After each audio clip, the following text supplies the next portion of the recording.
Jangan sampai setelahnya kejadian Roblox gitu ya, kita main Roblox. Tapi Mimi, gitu. emang kalau kejadian Roblox tuh kan biasanya login dulu nih. Itu biasanya main dulu nih. Kan karena di Roblox itu kita jadi kaya nih. Kita di Roblox punya rumah, kita di Roblox punya mobil. Tinggal pilih aja tuh naik kendaraannya mau apa, kita punya kuda. Kita mau beli apa aja punya uang gitu di Roblox. Uangnya dapat dari mana?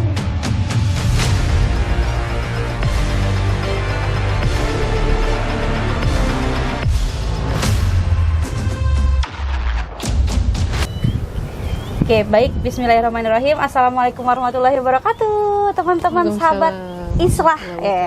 Ya, hari ini kita akan ngobrol-ngobrol sedikit, bincang-bincang di acara yang dadakan banget. Nggak dadakan juga sih. Ya, tapi insya Allah nggak sporadis ya teman-teman. Ini kita lagi latihan, itu belajar untuk kalau kita ngobrol itu direkam gitu. Karena kebanyakan tuh banyak obrolan-obrolan tuh yang sekiranya itu pasti insightful gitu dari Umi atau Ustadz gitu ya, atau guru-guru atau teman-teman yang ada di LAC. Nah, hari ini insya Allah kita akan sharing perdana podcast kita yang berjudul Unlock. Nah, kenapa Unlock? Ya, membuka aja. Apa yang dibuka? Penasaran? Kita mulai sekarang. Oke. Nah, hari ini insya Allah aku akan ditemenin sama wanita yang super hebat gitu ya, inspiratif buat teman-teman. Insya Allah nanti ilmu yang disebar, yang dikasih, yang di-sharing itu tuh sangat relate sama kita gitu. Dan dengan pengalamannya, dengan begitu banyak hal yang sudah dilewati dalam kehidupannya ya, insya Allah itu bisa menjadi POV buat kita ya teman-teman yang menonton video ini. Dan insya Allah beliau adalah guru gitu ya, guru yang bisa diuji gitulah ya, secara apa ya bahasnya, secara experience-nya dan pengetahuannya gitu. Penasaran ya? Hari ini kita insya Allah ditemenin sama Umi Rifka. Ini Umi Rifka teman-teman. Assalamualaikum teman-teman. Waalaikumsalam. Mbak Citra ya. Alhamdulillah sehat nih. Sebelumnya mohon maaf. Tadi aku sempat ketiduran dulu, Mi. Yang harusnya kita harusnya kita jadwalnya 9.30 mulai. Ini 9.30 saya masih 9.30 sih. Iya. Jamnya terhenti di situ ya. Lewat 1 jam 30 menit gitu ya. Iya, Umi, sebelumnya mengucapkan terima kasih sih, Mi, sudah memberikan wadah nih buat teman-teman Gen Z yang ada di Bandar Lampung, terutama saya gitu ya. Umi dan Ustadz sudah memberikan wadah untuk kita menciarkan gitu ya, bahasanya berat banget sih syiar, nggak syiar lah bahasanya tuh sharing gitu ya, untuk ngebuka nih, Mi. Ngebuka apa, Mi, nih? Apa nih yang dibuka? Yang dibuka itu adalah mungkin fakta-fakta atau POV yang perlu diperdalam lagi di dalam perbincangan gitu dah. Nah, insya Allah semoga podcast ini menjadi berkah ya, Mi ya. Untuk apalagi ini narasumbernya founder dan co-founder LAC gitu ya, Lampung Al-Quran Center, yang sudah nggak diragukan lagi lah secara kapasitasnya. Ya, Umi. Oke teman-teman semua, dan Umi, hari ini tuh aku mau ngebahas gitu ya, ngebahas satu isu yang lagi jadi perbincangan, lagi hangat-hangatnya gitu. Dan bahkan ini nggak tahu ya, dibilang isu yang udah biasa, tapi nggak biasa juga sih. Udah dibilang isu yang hampir setiap tahun ada, tapi ya nggak ada solusinya juga, masih belum ada solusi konkret gitu. Even udah menjamur di mana ya, mohon maaf itu iklan. Boykot, mohon maaf ini diboykot dulu ya. Tit gitu. Nggak boleh sebut merek ya tadi. Oke deh, Umi. Kena blok nggak ini? Jadi gitu, Mi. Ini dulu deh, kita mulai dari pertanyaan atau gimana nih pendapat Umi terkait fenomena yang lagi hangat-hangatnya. Kan karena banyak nih fenomena yang hangat ini. Yang mana nih? Iya, 2 pekan terakhir itu kan ini deh yang paling mencolok banget ya untuk Gen Z gitu. 2 pekan terakhir itu kan ada kerusuhan yang disebabkan oleh ya perkataan dari orang yang seharusnya menjadi wakil kita gitu ya.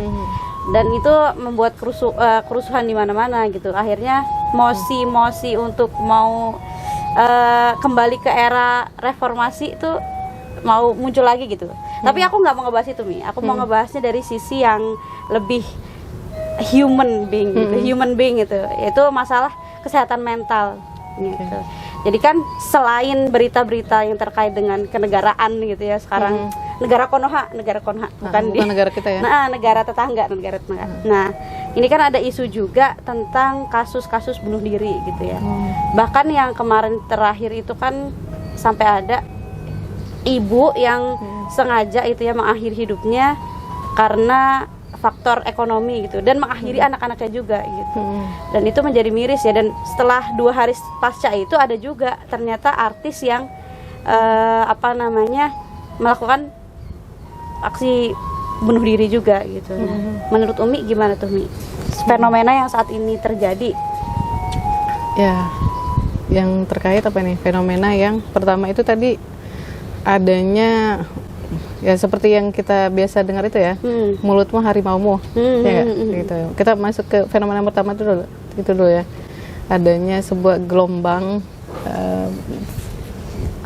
respon lah ya, bukan juga gerakan lah ya, respon masyarakat gitu ya. Karena kalau gerakan kan terlalu tinggi tuh ya. Iya benar ya. Dan juga kalau kita sebut gerakan kalau sudah sistematis gitu. Kalau ini kan seperti respon gitu, respon yang katakanlah sebenarnya kan sederhana, artinya kan kalau kita senggol gitu ya, kalau kita dalam artian kita makanya kan dicela, ini kan posisinya kan tadi oknum lah ya, oknum itu kan mencela ya, mencela rakyat gitu ya, bahwa rakyat itu yang meminta bahwa DPR itu dibubarkan itu adalah itu ya, katanya ya, kita sensor aja lah ya, kayak gitu ya. Ya tentu akan ada respon kan ya, dari siapapun gitu. Tentu kan kita tidak suka kalau dikatakan seperti itu kan. Nah sehingga ini merupakan kan aksi reaksi gitu. Apa yang dia lakukan ya itulah yang didapatkan gitu dari masyarakat. Yang tentu memang kita kan tidak membenarkan juga kalau ada aksi-aksi penjarahan gitu. Karena itu kan termasuknya ya pencurian ya, kayak gitu ya, pencurian, kemudian juga ada pengerusakan. Nah tentu memang, tapi dari sisi yang lain ya memang ada efek jeraknya gitu ya. Itu adalah sebuah respon dari masyarakat ya yang ibaratnya dicela gitu ya. Nah maka ya memang kita ya cukuplah menyepakati lah ya untuk pembentukan ibaratnya ikop gitu ya, azab gitu ya kalau dalam kaidah agama gitu. Tentu tetap dibatasi gitu ya. Artinya kita pun juga kalau misal dalam Islam ada batasan-batasan, aturan-aturan gitu ya, untuk menyikapi hal ini gitu. Kita dalam rangka masyarakat ini kan memberikan efek jerak ya, efek jerak ke yang oknum ini gitu. Tentu tidak semuanya ya, kita harus berhusnuzon bahwa anggota dewan kita ini masih banyak kok yang baik-baik gitu ya, nggak semuanya seperti itu. Dan mereka ini termasuk oknum yang memang butuh lah ya kita tegur gitu, kita tegur bahwa ya tidak seperti itu. Tapi pada akhirnya ini kan memberikan dampak ya, kalau menurut saya ya, memberikan dampak. Akhirnya semoga gitu ya, semoga para Alek ini ya langsung berbenah diri, yang flexing itu ya. Dan kita juga tahu ya dari mana gitu ya flexingnya kayak gitu ya. Cuman kan antara itu sama-sama tahu aja gitu ya, sama-sama tahu aja. Dan sedikit masyarakat yang mau speak up gitu terkait tanda kutip lah ya gitu ya, perilaku dari para wakil rakyat ini, yang sebenarnya mereka ini adalah perwujudan, artinya oknum ini ya kan merupakan perwujudan dari bentuk rakyat kan, seperti apa kan kayak gitu. Sebenarnya ini ya antara rakyat dengan rakyat kayak gitu kan.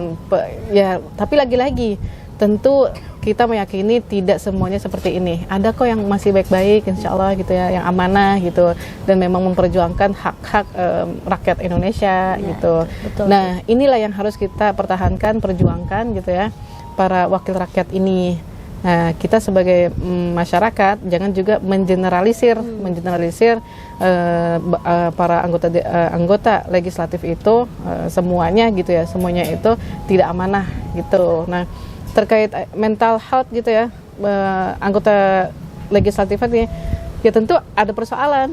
Karena kan udah tahu gitu ya, masyarakat itu lagi kesusahan gitu ya, tapi kok bisa-bisanya gitu ya. Bisa-bisanya gitu ya, bisa-bisanya dan sebrutal itu flexing gitu. Kan kalau di video itu kan lumayan ya. Kalau harganya 2 miliar mah saya beli 5 gitu. Ya Allah. Dan gitu itu hampir semua yang duduk di sana itu yang digunakan media justru bukan untuk apa nih kebijakan yang mereka perjuangkan, tapi lebih ke tadi ya flexing-flexingnya. Itu yang bikin respon masyarakat jadi wah. Di tengah indis ekonomi era gitu guys, harus ada manusia-manusia yang itu tadi bentuknya di tengah-tengah Gen Z yang memang agak bukan agak lah ya, kesulitan mendapatkan pekerjaan. Betul. Nah, aduh, relate banget ini. Para ini wakil rakyat ini melakukan perilaku-perilaku yang memang tidak bisa kita benarkan gitu. Nah, sehingga kondisi sosial kita ini ya, kondisi sosial ini kan menjadi carut marut lah ya, carut marut gitu, sehingga berdampak di berbagai lini, termasuk tindakan bunuh diri ya. Ada ketimpangan sosial, ada ketimpangan ekonomi ya, ada ketimpangan pengetahuan yang tidak merata di masyarakat, sehingga itulah yang menjadi friksi-friksi gitu ya, konflik-konflik di tengah masyarakat. Nah, ini yang seharusnya ya para orang-orang tuh yang di atas, pengayom, yang katanya kan pengayom tuh, pengayom masyarakat itu memberikan, memang mengayomi masyarakat, yang katanya melindungi masyarakat itu pun ya memang harusnya melindungi masyarakat, bukan menakut-nakuti masyarakat. Nah, kalau kondisi sosial terus-menerus seperti itu, maka akan ada tekanan mental, ya kan? Ada tekanan mental bagi orang yang tidak memiliki kesempatan, apalagi tidak ada basic keilmuan yang baik, ya kan? Apa yang terfikirkan oleh mereka gitu. Ada merasa tidak didengarkan ya, segala keluh kesahnya tidak didengarkan, kemudian kebutuhannya juga tidak dipenuhi dengan baik gitu. Maka kan ini memunculkan masyarakat atau rakyat yang kondisi mentalnya itu ya tidak sehat gitu. Nah, kalau kita kaitkan dan kebutuhan ini aja lah, hal yang sederhana lah ya Mbak Citra gitu ya. Hal yang sederhana itu adalah kebutuhan masyarakat pada ruang publik gitu. Betul. Ruang publik itu dalam artian taman tempat kita bercengkrama dengan masyarakat. Tempat ketiga gitu ya, mirip ya. Lihat di tengah-tengah masyarakat kita itu, apakah sudah tercukupi? Ya, tidak. Belum. Gitu. Ruang-ruang publik itu yang ada tamannya gitu, taman bermainnya gitu, itu sangat terbatas gitu, sehingga maksudnya interaksi masyarakat itu juga kurang karena memang tidak difasilitasi oleh pemerintah gitu. Ada juga misal mall kayak gitu ya. Ya mall juga kan harus berbayar kan? Iya, harus mengeluarkan. Iya, ada effort. Dan juga kalau misal udah masuk ke mall juga kita jaga-jaga dompet juga kan. Iya, benar. Nah, ini selip dikit kan hilang kan. Lihat dikit, memang dikit hilang gitu. Ya, kalau kita tarik tuh ini agak jauh nih ya. Agak jauh ke peradaban Islam gitu ya. Itu jadi memenuhi kesehatan mental masyarakat itu ya, dibangun pusat-pusat taman-taman gitu, sehingga kalau kita ini jalan-jalan ya, nanti kita jalan-jalan lah ya di Andalus gitu ya, di Spanyol, di Eropa sana gitu ya. Nah, itu dibangun taman-taman itu, sehingga kan terkenal tuh kalau kita main ke Andalus itu ya, itu jadi taman-tamannya itu menjadi pusat masyarakat itu berinteraksi gitu ya. Bersantai gitu. Beda dengan sekarang bentuk hiburannya gitu. Sekarang hiburan effort banget sekarang. Harus nabung dulu gitu untuk mencari hiburan tuh harus yang, apalagi dengan kemauan manusia yang nggak terbatas ya gitu. Kemauan ini, kalau kemauan tuh kan nggak terbatas tuh bentuknya gitu. Nah, iya sih itu aku ngerasain juga sih kemarin ya, pas lagi panas-panasnya, maksudnya isu terkait ini, maksudnya anggota dewan kita gitu, oknum, balik lagi oknum ya teman-teman. Nah, itu sampai nggak nafsu makan juga sih, kayak yang kan akhirnya tuh masyarakat mengkonsumsi itu jadi bahan yang mengkhawatirkan kan gitu. Ini kayak gimana sih sebenarnya gitu. Udah ditambah dengan dengan banyaknya scrolling gitu, dengan informasi yang banyak gitu, ditambah lagi informasinya ini ibaratnya yang mohon maaf negatif gitu. Pada akhirnya itu jadi apa ya, jadi ini juga jadi momok gitu, terutama di apa namanya kalangan anak-anak muda gitu. Iya. Jadi bener-bener ngaruh, ngefek banget ke mental gitu. Iya, karena kan sekarang hiburan apa? Kita dapat dopamin itu dari apa? Ya kan scroll ya, Iya. kayak gitu. Padahal apakah iya? Justru itu karena otak manusia itu tidak didesain untuk menerima banyak informasi, Iya, gitu. Secara psikologi gitu. Kita scroll itu berapa informasi yang kita dapatkan. Sedangkan otak kita memang tidak didesain untuk menerima banyak informasi. Sekali rebahan aja tuh, Gen Z itu berapa yang bisa masuk tuh? Berapa tema, berapa berita, berapa POV, berapa soundtrack gitu kan yang masuk ke kepala. Sehingga pada akhirnya kan lelah dulu, mumet dulu, ya kan, dan atensinya kan rendah gitu. Jadi nggak produktif deh. Nah, tidak produktif, akhirnya apa? Mudah putus asa, ya, mudah putus asa. Berujung ke situ. Nah, berujungnya ke situ deh, injury self ya, gitu ya. Jadi ya bunuh diri, gitu. Dan merasa bahwa tidak ada yang mendukung, ya kan, mendukung dirinya. Masing-masing ini berusaha untuk ini ya, berusaha untuk menunjukkan gitu. Apa gimana maksudnya? Ya, berusaha, maksudnya tidak berusaha mencari tempat yang tepat untuk dia tuh curhat ya, gitu. Jadi merasa bahwa dia tuh sendirian gitu, nggak ada orang yang peduli gitu. Ya, ternyata ada LAC yang peduli ya. Masya Allah, ya benar. Teman-teman kalau lagi ada masalah. Enggak, hidup ini kita yang penting ini bukan masalah ini ya, bukan masalah rupiah ya. Iya. Kalau rupiah itu menjadi masalah kita bersama ya. Jadi mari kita pecahkan bersama-sama juga. Asal catatannya jangan masalah rupiah ya. Iya, benar-benar. Nah, itu dia. Masalah-masalah lain bisalah kita ini ya, bahaslah gitu ya, kita pecahkan bersama. Nah, itu ngomong-ngomong ini ya, ngomong-ngomong masalah ya, tadi kan LAC membuka sangat lebar-lebar anak-anak muda atau orang-orang teman-teman yang di luar sana untuk sama-sama inilah ya, bertumbuh lah bahasanya gitu. Nah, ngomongin masalah nih, nah kadang-kadang tuh, nah itu gimana sih kita ngerespon suatu masalah gitu ya, karena kan pasti itu jadi pemicu gitu. Tadi kalau ngomongin mental health, pasti tuh masalah itu jadi pemicu gak sih, Mi? Iya, betul. Dan kadang tuh kita suka salah nggak tahu salah analis masalahnya. Jadi yang itu bukan core-nya atau gimana sih, Mi? Jadi tuh kita menghadapi masalah itu tuh sebenarnya tuh harus gimana di kehidupan yang sebentar, katanya kalau di Al-Quran tuh sebentar dan sebentar aja, bersenda gurau gitu, sepagi ya, atau sesore aja kan. Gitu itu hidup itu. Gimana tuh? Memang sebentar. Begini. Jadi memang hidup itu kan isinya masalah. Iya, nah itu. Jadi ada doa sahalallahu umurana gitu ya. Ya Allah, mudahkanlah umur saya. Memang secara makna ya umur kita yang kita sebut umur atau usia itu. Memang maknanya adalah masalah. Gitu. Ya, gitu. Urusan. Kalau secara ini secara harfiah gitu ya. Di bahasa Arab gitu ya. Iya. Artinya adalah urusan-urusan. Ya urusan-urusan itu adalah apa? Kita mengerjakan urusan itu ya masalah kan? Benar. Ya. Oh iya gitu. benar. Jadi ya memang setiap hari itu kita memang mengatasi urusan-urusan itu, yaitu masalah-masalah itu. Nah, tinggal bagaimana kalau kata Agim ya gitu ya. Nah, itu kan yang udah viralnya kan kayak gitu kan ya. Bukan perkara masalahnya gitu ya. Tapi bagaimana kita menyikapi masalah itu. Gitu. Jadi gimana sih cara menyikapi masalah itu? Lagi-lagi ya, bahwa kerangkanya memang kita butuh kerangka. Nggak bisa tanpa kerangka itu. Kita hidup gitulah, hidup ini hidup aja gitu ya, gitu, bagai air mengalir aja gitu. Ya udah, bener ya mengalir juga kayak gitu aja kayak gitu kan. Kalau ke tempat-tempat yang kotor ya udah mengalir aja gitu ya. Ya syukur-syukur kalau bisa ngalirnya ke tempat yang bagus ya kan ya.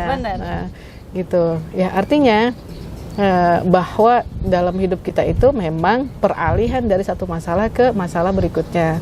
Yang menjadi catatan adalah saat kita mendapatkan masalah itu ya, terima dulu masalahnya. Ya. Nah, cara menerimanya dulu kayak gimana kan? Nah, gitu. Nah, ya kita terima dulu aja apapun itu. Bahwa apa yang datang dari Allah itu adalah sudah yang paling terbaik, gitu kan? Meskipun kita menganggapnya buruk ya. Tuh, dalam Al-Quran sudah menyampaikan. Nah, menurut Allah itu baik, tapi kita menurut kita baik, buruk kayak gitu ya. Nah, disitulah kita menjadi orang yang beriman. Berimanlah, percayalah bahwa apa yang Allah berikan itu adalah yang terbaik untuk kita.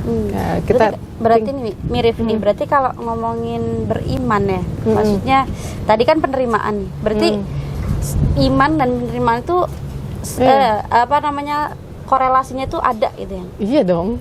Iya. Gitu. Nah ini maksudnya Ya, memang begitu. karena kan gini, karena di masyarakat tuh kata iman itu tuh cenderung hanya definitif, kayak ya udah iman itu melakukan perbuatan, diucapkan secara lisan, dilakukan diyakini secara hati, dilakukan secara perbuatan. Tapi secara definitif aja. Tapi kan how to-nya nggak ada gitu. Ya, how to-nya. Jadi itu sebenarnya itu relate sama penerimaan gitu. Penerimaan kebanyakan memang mendefinisikan iman itu ya udahlah di situ kita tinggi gitu ya. Betul. Ya, padahal dalam setiap hari itu kita itu sedang mewujudkan keimanan kita. Ya kan? Setiap hari itu, ya, setiap hari. Checklist. Jadi iman itu adalah checklistan hidup kita. Gitu. Gimana kita misal mulai bangun pagi ya, bangun pagi bahwa Allah itu masih mengizinkan kita ya untuk hidup gitu. Nah, itu kita beriman bahwa Allah itu masih mempercayai kita loh untuk hidup, masih mempercayai kita untuk mengemban masalah, untuk menyelesaikan masalah gitu. Saat kita dapat masalah tuh, nah, artinya kita sedang diuji sama Allah bahwa agar naik terus kita tuh kelasnya, naik kelas gitu. Nah, kita mau nggak naik kelas? Nah, sehingga diberikanlah masalah itu. Dan kita sudah diberikan instrumen untuk menyelesaikan setiap permasalahan itu. Jangan meng-underestimate atau insecure pada diri sendiri. Bahwa kita ini, aduh nggak kuat kayak gitu ya. Bahwa sudah tidak ada yang peduli lagi sama saya gitu. Atau tidak ada gunanya lagi lah. Sudah tidak ada solusi lagi begitu. Atau semua orang sudah membenci saya kayak gitu ya. Nah, itu persoalannya. Kita menjudge diri kita bahwa sudah tidak ada lagi, padahal bahwa pertolongan itu maha luas, sangat luas. Bahwa Allah itu Ar-Rahman Ar-Rahim, ya kan? Bahwa Allah itu Ar-Rahman Ar-Rahim itu tidak hanya kepada orang Muslim, bahwa ke yang non Muslim juga diberikan kasih sayang. Ada nggak orang non Muslim misalkan tidak diberikan rezeki? Tidak diberikan gaji kayak gitu, tidak diberikan kenikmatan, ada nggak? Enggak. Semuanya diberikan, betul. Semuanya diberikan, ya, gitu. Dan itu adalah bentuk kasih sayangnya Allah. Saat kita diberikan masalah, yakinlah bahwa kita mampu menyelesaikannya. Tentu dengan cara kita, ya, dengan sebaik-baiknya. Jadi persoalannya adalah bukan di masalahnya, ya, bukan di masalahnya, tapi persoalannya adalah di kita menyikapi masalah itu. Bagaimana? Nah, masuk lagi ke lebih dalam lagi, ya kan? Masuk lagi ke lebih dalam lagi. Terus gimana caranya kok bisa setenang itu menghadapi masalah, kayak gitu kan ya, gitu. Benar. Diam-diam juga banyak masalah. Padahal mah di dalam, tolong gitu. Gitu. Jadi, ya masalah itu kan kita keluhkan atau tidak keluhkan kan lewat juga kan, kayak gitu. Iya Sehingga sih. bagaimana kita sebaik-baiknya menyelesaikan masalah itu tentu dengan ilmu, gitu kan? Kalau kita tahu ilmunya, gitu kan ya. Maka kita akan mampu menyelesaikannya dengan sebaik-baiknya. Jadi kita dikasih masalah atau ujian matematika, kalau kita nggak tahu matematika gimana? Iya lagi, bener. Iya. Nah, sehingga yang kita pelajari apa? Ya matematikanya dong, gitu. Sederhananya gitu. Allah ngasih masalah apa kira-kira yang berat ya, dalam kehidupannya Mbak Citra? Curhat nanti jadi penontonnya. Kalau di aku ini ya, maksudnya dalam tahap sekarang itu lebih ke ya itu tadi ekonomi ya. Masih ekonomi lah gitu. Itu sih yang jadi. Artinya kira-kira nih kita bisa menyelesaikan masalah ekonomi dengan ilmu apa? Kan kita harus pecahkan tuh kan, masalah itu kan ujian kan. Ya, sebagaimana kita ujian dalam sekolah tuh. Gitu. Kita bisa menyelesaikan ujiannya matematika atau ujian fisika. Tentu kan dengan alat kan. Ya alatnya itu adalah ilmu itu gitu. Nggak mungkin kita dapat masalahnya matematika dengan ilmu bahasa Indonesia. Iya juga. Nah, makanya nggak terpecahkan tuh masalah ini karena ternyata salah ilmu. Gitu. Kita mau bikin dikasih ujian bikin sayur sop. Nah, ternyata kita makanya pakai sayur asem. Nah, nggak selesai juga, nggak jadi. Iya. Gitu. Jadi sayur apa itu ya, jadi artinya apa? Ya, saat kita diberikan masalah ekonomi misal ya, atau masalah pasangan hidup misal ya, Gen Z udah banyak ini kan ya, udah pada nikah kan ya, atau misal masalahnya misal anak. Gen Z marriage is scary katanya. Oh gitu. Nanti tapi makrasnya banyak. Kalau diseriusin ya belum siap ya. Itu Gen Z tuh gitu. Karena modusnya banyak kan sih Mami. Oh gitu. Nah, nanti kita bedah ya satu persatu ya. Ya, gitu. Jadi kalau kita punya masalah misal pasangan hidup, oke, jadi apa yang kita butuhkan? Jadi ilmu tentang pasangan, ya kan ya? Ini kriteria pasangan tuh kayak gimana, kayak gitu. Nah, kita cara membahagiakan pasangan tuh kayak gimana, kewajiban kita terhadap pasangan kayak gimana, gitu. Sehingga apa? Lagi-lagi tuh, yaitu kita baca, belajar, bermajelis, datangi guru, ya kan? Siapapun itu gurunya, ya. Kita anggap bahwa sudah mumpuni berilmu, datangi gitu ya, silaturahmi, kita datangi tempat-tempat yang sudah mengadakan majelis ilmu. Disitulah hiburan sejatinya gitu. Malah justru itu healing sejatinya, pengobatan sejatinya ya. Ya, tempat healing itu di situ, bahwa kajian itu adalah tempat taman surga yang ada di dunia, ya kan, selain di taman surga di Ar-Raudhah ya, makamnya Rasulullah. Dan ketahuilah Ar-Raudhah. Ya, di masjid itu Ar-Raudhah ya. Jadi pas lah gitu. Ar-Raudhah terus bikin majlis. Jadi kan taman dalam taman ya. Iya, taman dalam taman. Dan memang masjid juga sumber cahaya. Gitu. Jadi kita kan menghidupkan hati kita dengan cahaya. Nah, ambil dulu kan cahayanya. Cahaya itu ada di dalam masjid gitu. Nah, itu ya teman-teman ya. Jadi kalau ngomongin masalah tuh emang wah, apa tuh? iklan.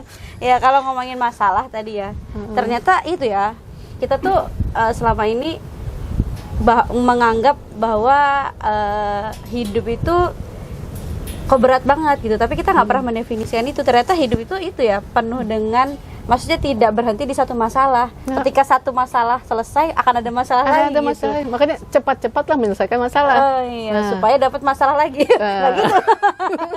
Gitu. Tapi kan balik lagi ya, secara hakikatnya itu dunia itu kan tempatnya diuji ya. Iya betul. Dan yang pertama tadi kalau kata Mirif penerimaan gitu, dan penerimaan itu kaitannya erat sama iman gitu. Dan iman itu nggak cuma secara definitif aja gitu. Iman itu salah satunya untuk apa ya, mengerti bahwa iman itu bukan secara definitif, itu tadi belajar ya Umi ya, ikro, mencari ilmu gitu, instrumen gitu ya. Iya, instrumen dibuat kita checklist-checklistannya gitu. Maksudnya ini sih yang belum banyak terbuka gitu Mi, karena ya itu karena banyaknya mungkin informasi yang masuk yang seharusnya belum saatnya masuk gitu.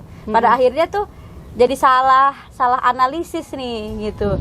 Oh ini masalah, ya udah masalah aja yang dipikirin gitu. Tapi kan kenapa itu ternyata saya, gitu kan? Why Allah always me gitu kan? Why always me?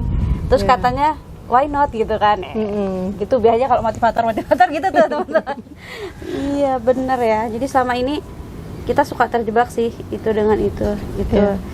Jadi kepandaian kita harus pandai mengurai masalah itu gitu. Jadi kalau kita dapat masalah gitu ya, oke, nah kita bedah nih masalahnya apa dulu ya kan. Jadi kan tenang menerima masalahnya, bukan yang jadi tuh gini, ibaratnya kayak ketika ada masalah tuh responnya tuh harus nerima dulu. Terima dulu. Kayak yang baru kita nih, bisa berpikir. Contoh nih misalkan tas lu hilang gitu misalnya gitu. Itu gimana tuh? Ya, kalau terima dulu tasnya hilang. Ya, terus berpikir gimana mau beli lagi. Kalau mau beli lagi, jadi kita harus bekerja lebih ini kan. Nah, sesimpel itu ya. Tapi wajar nggak Mi kalau misalkan dapat masalah nih, kita nangis dulu. Nah, itu wujud dari penerimaan itu. Gitu. Kan mau nangis dulu, mau curhat dulu, mau uring-uringan dulu, ya kan? Dan itu nggak apa-apa. Mau ngeluh dulu, itu nggak apa-apa. Itu. Itu bentuk ya? penerimaan, itu bukan normal ya, normal, bukan yang penerimaan itu terima tapi kok saya sih, kok saya kayak gitu ya, nyesek justru. Nah itu definitif juga, maksudnya menerimanya menerima di lisan aja gitu maksudnya. Nah penerimaan itu wujudnya begitu. Kenapa mau sakit dulu gitu kan ya, 2 minggu gitu nangis gitu, ini tiduran galau dulu gitu kan, galau dulu, bikin story dulu. Itu ya. Tapi storynya ini mah ini ya. Biasanya kan mama gitu tuh. Ya, tapi hati-hati kalau story mah ya gitu. Artinya kita balik dulu lah ke diri sendiri dulu gitu ya. Boleh gitu. Dalam artinya tapi jangan melulu misalnya ke story atau bahkan kita sampai ke seperti kita tidak mengikhlaskan, tidak menerima takdir kayak gitu ya. Nah itu enggak sih maksudnya. Jadi lebih ke ini ya, maksudnya nggak apa-apa nangis. Dalam kondisi seperti itu sebaiknya hati-hati memegang gadget. dalam kondisi yang mental illness lah ya, seperti itu. Hati-hati, sebaiknya jauh-jauh dari gadget dulu. Khawatirnya memang curhatnya di situ. Gitu. Persoalannya adalah khawatirnya kita meminta solusi gitu ya, bukan solusi yang didapatkan, malah masalah lagi. Masalah ini belum selesai, nanti datang lagi masalah berikutnya, gitu. Berikutnya. Dalam artian menerima itu adalah kita menerima ke dalam diri dulu. Oke, ini adalah Allah berikan, dan kemudian kita ngeluhnya juga nggak ke sembarang orang, ke bestie ya, ke bestie, ke guru, ke orang yang tepat ya.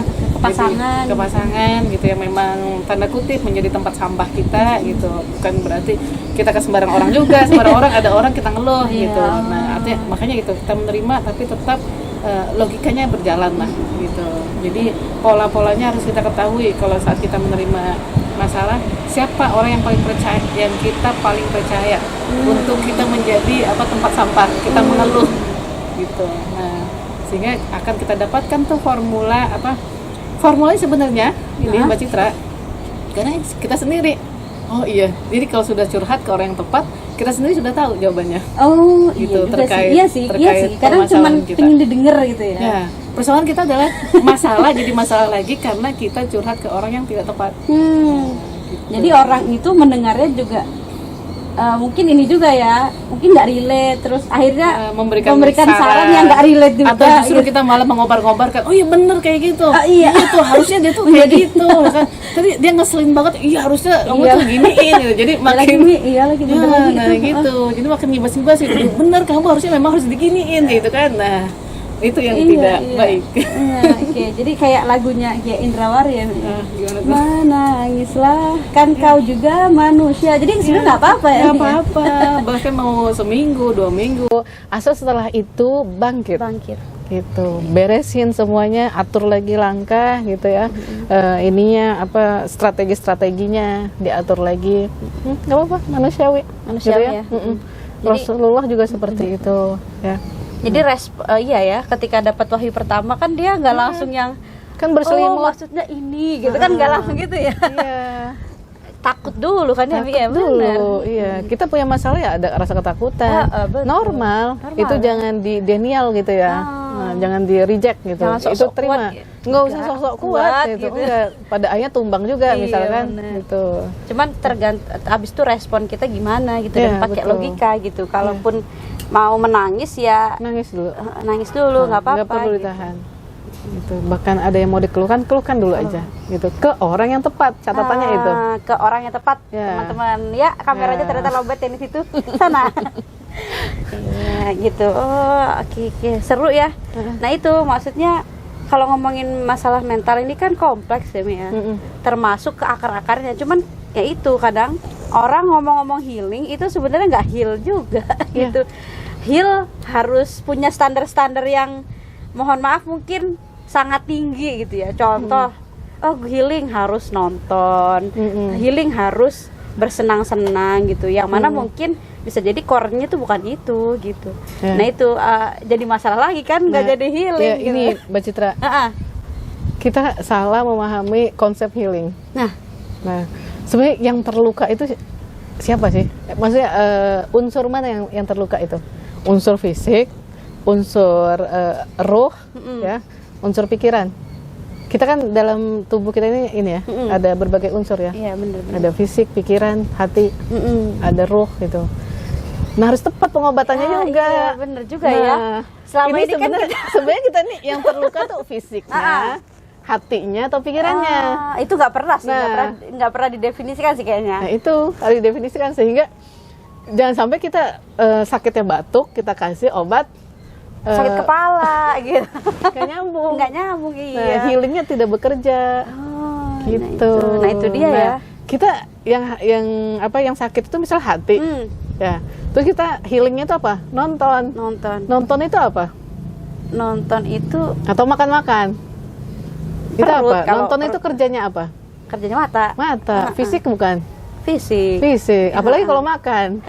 Iya, fisik. Yang terluka itu hati. Biasanya. Isi Udah makanan. kayaknya ini healing kita tuh makan seblak kayak gitu. Iya, oke. Healing kita tuh makan bakso kayak gitu. Nah, masalah nggak selesai badan makin bisa jadi nih buat saya pribadi gitu ya.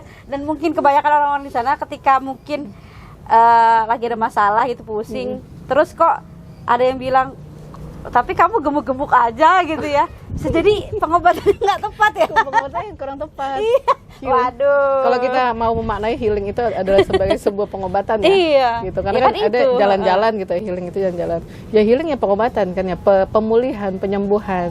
Nah, jangan salah kita menyembuhkan hati. Ya tentu apa obatnya? Ya bukan jalan-jalan dalam artian misal cuci mata kayak gitu ya. Pantes nggak selesai. Pulang-pulang itu. nambah rungsing ya. Nambah rungsing, bener. Ya. Iya ya Mi ya. Selama ini kita tuh ya itu tadi, maksudnya punya standar-standar tertentu yang sebenarnya itu dapat dia itu karena melihat orang lain gitu. Balik lagi itu FOMO kan bahasanya. Ya. Kayak ini ada tempat baru, yuk kita healing ke situ gitu. Ternyata sampai sana nggak healing, justru malah nambah masalah, uang habis gitu kan, waktu habis dan lain sebagainya gitu. Iya ya, jadi nggak selesai tuh. Nah, itu. buat teman-teman yang yang selama ini mungkin masalahnya kok nggak selesai, nah itu coba didiagnosis ya Mi ya. Ya, Jangan-jangan harus nih yang tepat. nggak tepat nih pengobatannya gitu. Ibaratnya yang sakit itu hati, yang diobatin fisik gitu kan. Yang bersifat materi. Gitu. Iya. Kalau memang lapar gitu ya memang fisik gitu. Nah, tapi kalau misal yang terluka adalah hati, ya apa obatnya? Ya hati dong. Gitu. Apa obatnya hati? Ya mendekat yang punya hati nggak sih? Itu kan Asik, filosofi lagunya ini dong, Opik deh. Obat hati ada 5 perkaranya. Nah, itu Bener. silakan searching sendiri ya. Apa aja? Ya, kalau misal yang terluka misal pikiran gitu. Ya pikiran dong yang diobati. Gimana caranya mengobati pikiran? Dan bisa ini iya. Belajar Iya. belajar. Bukan tambah berat. udah tahu sakit kepala nih karena pikiran. Ya tapi tentu, bener juga, bener. tentu bertahap Mbak Citra gitu. Enggak kita langsung jadi kita tuh ada ibaratnya buku itu, ada buku level ini ya makanan camilan gitu. Sudah di makanan camilan dulu, nanti baru bertahap ke ikhtisar, ke rangkuman-rangkuman ya, rangkumannya misal yang paling penting misal Ihya Ulumuddin, kita baca ringkasannya dulu aja. Atau misal Syu'abul Iman, ada tuh jilid-jilidnya, tapi kita baca ringkasannya dulu aja gitu. Jadi jangan. Atau yang paling ke bawah lagi tuh ada yang Hisnul Muslim ya gitu. Dia poin-poin ajaran Islam gitu. Kita nggak perlu lompat dulu yang lebih rigid. Nah, kita mulainya dari yang sederhana dulu, yang bersifat rangkuman-rangkuman dulu. Tidak apa-apa, dimulai dari situ.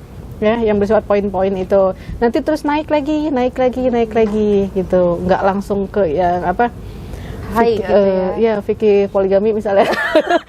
Itu mah kejauhan ya. Mohon maaf, kami kalau ada yang lain yang kalau kami belum. Ya gitu. Nah ini belum selesai gitu ya. Nah langsung ke dauros itu gitu kan. Iya Itu kejauhan. Apalagi kalau jadi reason tuh kan. Jadi ikut daurah. Semuanya itu ada tahapan-tahapannya, fase-fasenya gitu. Iya ya. Jadi ya itu jangan salah ini diagnosis masalah gitu, biar penanganannya tuh tepat juga. Dan ikuti tahapannya. Itu agar rapih ya. Bayangkan kalau kita sederhana lah ya, kalau ini lah ibu-ibu masak kalau nggak sesuai tahapan kayak gimana gitu. Iya sih. Jadi nggak masakannya nggak jadi sih, rasanya juga jadi aneh kan gitu. Yang seharusnya misal kita masak sop lah ya gitu, harusnya kan kol kan terakhir tuh, jangan taruh di awal dan nanti ngeblenyek gitu ya. Iya, benyek gitu kan ya, gitu. Jadi nikmati setiap fase kehidupan kita itu, nikmati. Dan itu semua instrumennya tadi ya ilmu gitu. Ilmu, lagi-lagi ilmu gitu. Tidak perlu misal kita melakukan akrobatik, kayaknya langsung ke level itu aja deh. Udah, nanti dulu. Nanti kita gumoh-gumoh. Iya, benar. Udah kita langsung terima beban berat kan kayak gitu. Nah, ya memang harus bertahap. Termasuk ini juga ya, Mi, maksudnya termasuk ketika kita menggunakan gadget dan media sosial ya, Mi. Ya. Jadi emang perlu banget ya sekarang itu lagi ini juga Mi, lagi booming juga tuh digital minimalism di kalangan Gen Z juga tuh. Jadi istilah-istilah digital minimalism yang itu tuh meminimalisir penggunaan digital gitu kayak sosial media dan lain sebagainya. Itu juga perlu ya Mi ya, sebagai salah satu ini ya menjaga nggak sih Mi? Tentu ini setuju ya. Heeh. Tapi tentu maksudnya ada ini ya, hal yang bijaksana. Hal bijaksana itu dalam artian kayak gini. Jangan sampai karena kita memang ini kalau misal udah ngelihat handphone memang kan tidak terkendali gitu ya. Dan ini termasuk ini ya, kesehatan mentalnya terganggu ya. Saat kita melihat gadget itu kita tidak bisa mengendalikan diri itu. Tentu maksudnya lebih bijak saat kita memang udah aja, nggak apa-apa memang. Karena ini bagian dari kemajuan teknologi dan ini memberikan kemudahan loh. Memberikan kemudahan kepada kehidupan kita. Artinya tidak juga kita men-stop atau tidak juga berinteraksi yang apa tadi digital apa? Digital minimalism. Digital minimalism. Dalam artian tidak men-stop dalam artian dalam jangka waktu tertentu kayak gitu. Tetap karena nanti ada orang yang memang butuh kita gitu maksudnya. Oh gini. Berarti tuh konsep ini juga ya, maksudnya konsep digital minimalism itu perlu dipahami juga, maksudnya. Ya, secara bijak. Dan ini juga maksudnya kalau terkait dengan tadi banyaknya informasi yang bikin kita gumoh, berarti kita ya, dimulai dari kita juga solusinya. Ya, kita harus berlatih bahwa oke, kita buka WA aja, WA, oke. Tujuannya gitu ya. buka WA. Buka WA, sudah kendalikan diri kita itu, buka WA, udah cukup tutup. Nah, udah taruh. Tapi kalau gitu kan, kalau gadget kan nanti ketinggalan informasi gitu. Gimana tuh? Ini ya. Jadi ide. Kendalikan. Gitu, kendalikan. Karena sepekan itu bisa kita ambil tuh ininya, resumannya ya, gitu ya. Resuman info-info terkininya itu. Itu bisa dalam sepekan itu. Dan terkadang memang seringnya ya, kita tidak mengikuti pun kita tahu dari teman. Iya. Nah, itu juga sih. Ya, lagi-lagi ya pengendalian kesehatan mental itu di antara indikator yang kita mampu mengendalikan diri kita. Gitu. Kita santai aja pegang handphone. Oke. Kalau buka ini ya tidak bermanfaat ya sudah tutup gitu. Tapi digital minimalism itu jangan sampai dimaknai misal kita baru merespon WA di 2 jam, 3 jam atau besoknya. Karena ini pengalaman. Curhat juga nih ya. Curhat. Agak sulit nih berkomunikasi dengan Gen Z nih gitu. Kita WA di jam segini, baru besoknya tuh direspon. Atau misal ya paling minimal ya 3 jam, 4 jam baru direspon gitu. Kami maksudnya tuh kami memahami bahwa mungkin dalam proses tadi ya digital minimalism itu juga ya. Sih, kalau itu emang mager aja balasnya. Atau biasanya jadi scroll yang lain ya. Iya, scroll yang lain atau nanti dulu deh balasnya gitu. Emang Gen Z ini agak-agak unik gitu. Nah, gitu. Kalau giliran yang butuh dia yang ngejar-ngejar nih. Biar ada orang yang lain dan butuh. Ntar dulu. Oh, gitu. Enggak, itu cuma beberapa oknum-oknum. Enggak ada di antara kita. Enggak ada di antara kita ya teman-teman ya, insya Allah. Nah, serunya di situ ya, maksudnya bahwa kesehatan mental itu justru core-nya tuh ada di diri kita gitu. Betul. Kita gitu. sendiri yang pegang kendalinya itu. Jadi bijak dalam digital gitu. Ya. Jadi misalnya, saya 5 waktu 10 menit ini saya ya, artinya kan teman-teman juga punya lah trik-trik tersendiri ya, gitu, yang memang dalam satu waktu itu selesai untuk berhubungan dengan berinteraksi dengan gadget, gitu. 5 menit respon WA, 5 menitnya untuk memang kita biar tahu nih ada info apa aja gitu. Tapi setelah itu udah stop, taruh, gitu. Di rentang waktu jangan terlalu lama. Gitu, jangan sampai besoknya. Nah, gitu. Itu bisa jadi tips tuh buat teman-teman ya di rumah yang lagi berupaya nih biar stay fokus gitu ke ke hal-hal yang emang perlu dipikirkan. Itu tuh tadi saran dari Umi Rifkah tadi, coba fokus ke tujuannya mau apa di HP sebelum buka yang kita lain, mau lihat gitu. TikTok, lihat TikTok 5 menit ya. Mau lihat IG 5 menit ya, atau berapa menit lah ya teman-teman, misalnya 10 menit atau 15 menit, tapi setelah itu udah gitu. Dan itu latih terus ya, karena kita tidak bisa lepas dari media sosial sekarang ini dan ya. kita pun memang harus juga berinteraksi dengan media sosial ya, bahkan kan kajian juga kan di media sosial ya kan, kayak gitu di Roblox sekarang di Roblox di mana. Iya bener-bener, mana kemarin dapat undangan lagi dari teman-teman sebelah gitu. Kajian di Roblox gitu, seru banget kayaknya. Iya. Nah, jangan sampai setelahnya kajian Roblox gitu ya kita main Roblox.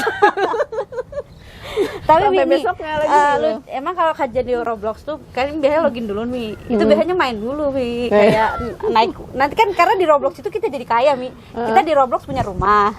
Kita di Roblox punya mobil. Tinggal pilih aja tuh Mi kendaraannya mau apa. Kita punya kuda. Kita mau beli apa aja punya uang gitu di Roblox. Uangnya dapat dari mana sih?